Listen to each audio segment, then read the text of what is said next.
अस्सलाम वालेकुम जी, welcome to day 3 of the 6 week thinking like a think person weight loss programme. अच्छा, basically अब ये है कि आज मैं जो आपसे बात करने लगी ना वो कोई ख़ास साइंटिफिक नहीं है। और आपको पता है कि इस्लामिक जो पर्सपेक्टिव है हमारे पे कंपल्शन है कि हमने जो भी खाना है या पीना है हमने बैठ के खाना है। तो कुछ तो मैं आपको साइकोलॉजिकल पर्सपेक्टिव बताऊंगी और थोड़ा सा आपको फिजियोलॉजिकली बताऊंगी कि क्यों हमारे लिए बैठ के खाना और पीना ज़रूरी होता है। तो सबसे पहली चीज़ तो ये कि आपने ना इस प्रोग्राम के थ्रू बेसिकली कॉन्शियस बनना है कि आप किस टाइम पे खा रहे हो और क्या खा रहे हो। अब कॉन्शियस बनने के लिए ऑब्वियसली आपको जो अपने एक्शंस है वो कंट्रोल में लाने पड़ेंगे, ठीक है। कॉन्शियसली आपने जो है अपना खाना करना है। और यूजुअली जो है हम खाना खा रहे होते हैं वो इम्पल्सिवली खा रहे होते हैं, हमें अक्सर औक़ात पता ही नहीं चल रहा होता कि हम कितना खाना खा गए हैं। समटाइम जो है खाना पकाते हुए खा लिया, कभी ग्रोसरी स्टोर पे गए तो किसी ने कोई चिप्स वगैरह ऑफ़र की, हमने वो खा ली, ठीक है। तो ये सारी चीज़ें हो रही होती है जब हम प्रॉपरली खाना खाने के लिए बैठते नहीं हैं। तो अब आपने उस चीज़ को चेंज करना है। आपने जब भी खाना खाना है आपने प्रॉपर तरीके से खाना खाना है। अगर तो आपने नहीं मतलब आप प्रॉपर तरीके से नहीं बैठे होंगे तो आपने खाना नहीं खाना। यूजुअली क्या होता है कि आप खाना आगे पीछे करके कम से कम जो है आप 300-400 कैलोरीज़ खा जाते हो और फिर आपको लगता है कि जी मुझे तो अभी तक भूख लगी, मुझे ज़्यादा चाहिए। उसकी रीज़न ये है कि आपको साइकोलॉजिकल सेटिस्फेक्शन नहीं मिली खाना खा के, ठीक है। तो आपने जो है अपने आप को ये कहना है कि मैं I am sitting down having a proper meal, ठीक है। आपने अपने माइंड में जो है ना ये थॉट्स रिपीट करनी है, मैं प्रॉपर तरीके से बैठ के प्रॉपर खाना खाऊंगी। और जब मैं खाना खा रही हूँ तो जो है what I am supposed to be eating, मैंने वही खाना है जो मेरे डाइट प्लान में है। अगर आप इम्पल्सिवली खड़े हुए खाना खा रहे हैं तो आप अपने आप को ये कह रहे हैं कि it's okay to give in to this urge to eat. मतलब कि कोई खैर है कि कोई बात नहीं, मैंने खड़े होकर खा लिया तो इसका मतलब है कि इसकी कोई कॉन्सिक्वेंसेस नहीं होंगे, ठीक है। लेकिन कॉन्सिक्वेंसेस हमेशा होते हैं क्योंकि हर बाइट ऑफ फूड जो आप ले रहे होते हो उसमें कैलोरीज होती हैं, ठीक है। अगर आप सिर्फ रॉ कैरेट्स भी खा रहे होंगे तो ऐसा नहीं है कि उसमें कुछ नहीं होगा, थोड़ी बहुत कैलोरीज उसकी भी जाएंगी। अब दूसरी चीज़ मैं आपको फिजियोलॉजिक इसमें बता दूँ कि आपके जो है ना ब्लड फ्लो जो है जब हम बैठे होते हैं ना तो ब्लड फ्लो सारा का सारा हमारे पेट की तरफ होता है, ठीक है। जब हम खड़े होकर खाते हैं तो ब्लड फ्लो जो है वो नीचे टांगों की तरफ चला जाता है, जबकि हमें खाना ऑप्टिमली डाइजेस्ट करने के लिए ब्लड फ्लो जो है वो अपने पेट की तरफ चाहिए होता है, ठीक है। ना ऊपर चाहिए होता है ना नीचे चाहिए होता है, हमें पेट की तरफ मैक्सिमम जो ब्लड फ्लो होगा वो चाहिए होगा।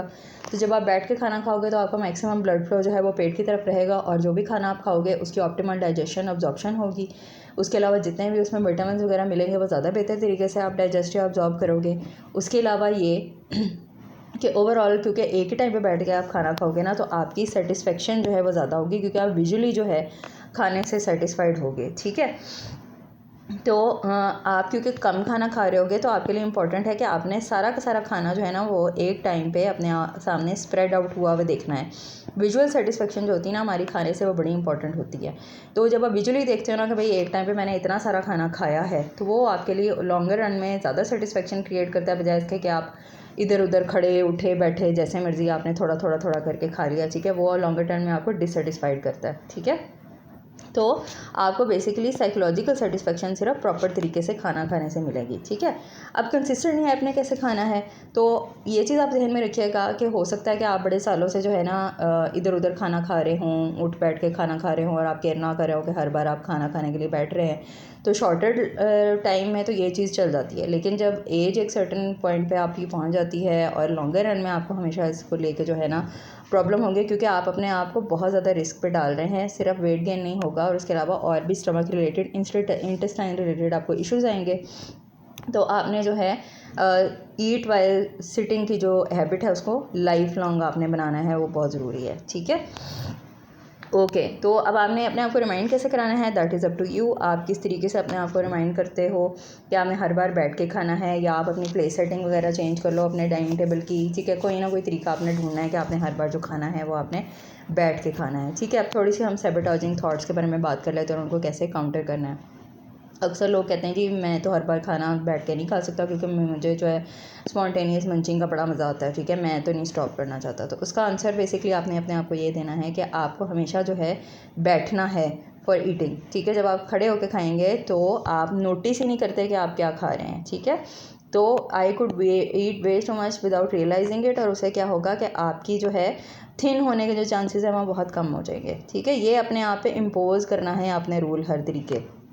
ठीक है, तो हो सकता है कि आपका दांत दिल करा हो कि आपने बिहेवियर गिव अप करना है, लेकिन जब आप जो है थिन हो जाएंगे तो आप जो है खड़े होकर खाने की निस्बत जो है उसको बहुत ज़्यादा इंजॉय करने वाले हैं। ठीक है, दूसरी चीज़ आपकी आ जाती है कि मे बी एक दफ़ा मैं खाना खा लेता हूँ तो कोई बात नहीं, उससे कुछ नहीं होता, मैं नेक्स्ट टाइम जो है ना बैठ के खा लूँगा। कभी भी जस्ट वन टाइम को आपने ओके नहीं करना, क्योंकि वो वन टाइम कभी भी वन टाइम नहीं रहता, वो फिर सेकंड टाइम होगा, थर्ड टाइम होगा, फोर्थ टाइम होगा, कितनी दफ़ा आप अपने आप को काउंटर करेंगे। तो ये चैलेंज नहीं करना। बस आज जो है वो आपने जो भी इससे पहले मील लिया था वो आपका लास्ट मील था जो आपने खड़े होकर खाया था। अब आपने कोई मील भी जो है वो खड़े होकर नहीं खाना। ठीक है, तो आपने इस चीज़ को फैक्ट को फेस करना है कि I probably can't lose weight और keep it off if I refuse to change my habit of eating while standing up. तो आपने खड़े होके खाने की जो हैबिट है उसको पक्का पक्का गुड बाय कर देना है। अच्छा जी, और ये इशू आता है जी कि मेरे पास तो टाइम ही नहीं है सिट डाउन करने का। अब क्योंकि आपने लाइफ लॉन्ग अपना वेट लॉस करना है, हम कोई एक दो दिन के लिए वेट लॉस नहीं कर रहे हैं। ठीक है, तो आपने उसको ऑप्शनल नहीं रखना, आपने उसको अपनी लाइफ को ऐसे रीअरेंज करना है या अपना शेड्यूल इस तरीके से रीअरेंज करना है कि you do have time for this, और ये एसेंशियल है for controlling what and how much you eat. ठीक है, ये इंपॉर्टेंट चीज़ें हैं, इसको आपने इग्नोर नहीं करना। अच्छा जी, राइटिंग में कमिटमेंट करनी है, और जब आप फील करेंगे कि आपको खड़े होकर खाना है तो आपने क्या करना है, ये पहले आपसे ये रिस्पॉन्सेस तैयार रखना है, क्योंकि इन द मोमेंट जो है ना आपसे वो काम नहीं होता, तो इसको अभी करें। ठीक है, इट्स वेरी इंपॉर्टेंट कि आप अभी अभी जो है ना इसको करें। और उसके अलावा how I am going to remind myself, आपने किस तरह से अपना रिमाइंडर सिस्टम जो है सेटअप करना है। ठीक है, और आज की आपकी टू डू लिस्ट होगी, I read my advantage response card, I read other response cards as needed, I created a response card to encourage my health to sit while eating, I created a reminder system so I remember to sit, I sat down while I ate. ये सबसे important part है आज का। ठीक है, और आपने कितनी दफ़ा आपने जो है ना बैठ के खाना खाया था। ऑलरेडी जो सुबह आप कर चुके हैं मैं उसको छोड़ दें, लेकिन अब से आपका जो फ्यूचर जो है वो इसी से डिटर्मिन होगा कि आपने हर बार जो है ना बैठ के खाना खाना है। ठीक है, अब आपके क्योंकि माइंड में ये चीज़ बैठ गई है तो अब आप इसको इग्नोर करोगे तो आपका डबल नुकसान होगा, क्योंकि आपके माइंड में ये भी चीज़ चल रही होगी कि ओहो मैंने खड़े होकर खा लिया। तो अब प्लीज़ ये चीज़ नहीं करनी है, आपने हर बार बैठ के खाना है और बैठ के पीना है। ओके, अपना ख्याल रखिएगा। I see you in the next day. अल्लाह हाफिज़।